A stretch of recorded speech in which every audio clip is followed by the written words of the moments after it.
最近流感又開始活躍啦，夜晚瞓覺喉嚨都有啲乾乾地，突然間諗起上年呢個時候咳到甩肺，上堂嘅時候勁尷尬，跟住個 partner 就俾咗我都係第一次聽嘅馬來西亞特產苦雨靈芝 ，partner 好豪爽，俾咗2條我食咗就唔咳啦，連馬哈迪都話佢係馬來西亞國寶。好，我哋去片睇下點解小孩冇孩都咁中意佢先。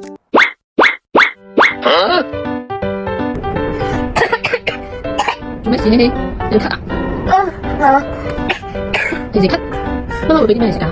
苦雨靈芝，有邊啖苦雨靈芝？你幾耐食？苦雨靈芝對咳好㗎，好食。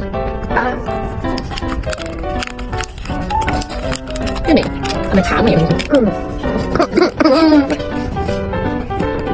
係啦，婆婆都中意食嘅，點解嘴㗎？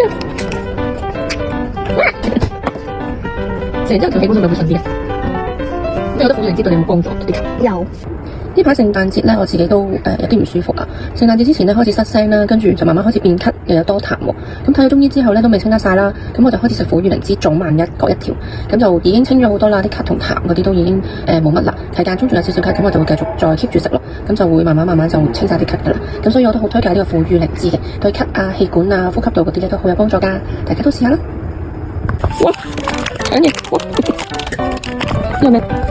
止咳救星苦雨靈芝。哇！連小狗都搶住食啊！搶咗啦！苦雨靈芝係咪好正呢？艾多美係採用科技固體培植，60日純天然生長及採收，保存最高嘅價值，能夠有效幫助哮喘、控制白血球同埋擴張肺部，甚至可以改善關節酸痛添。今年開始，我哋香港官網都有得訂購啦。如果長期都有敏感咳嘅朋友仔，可以每日都食1條，佢有淡淡嘅檸檬香味，真係幾好食。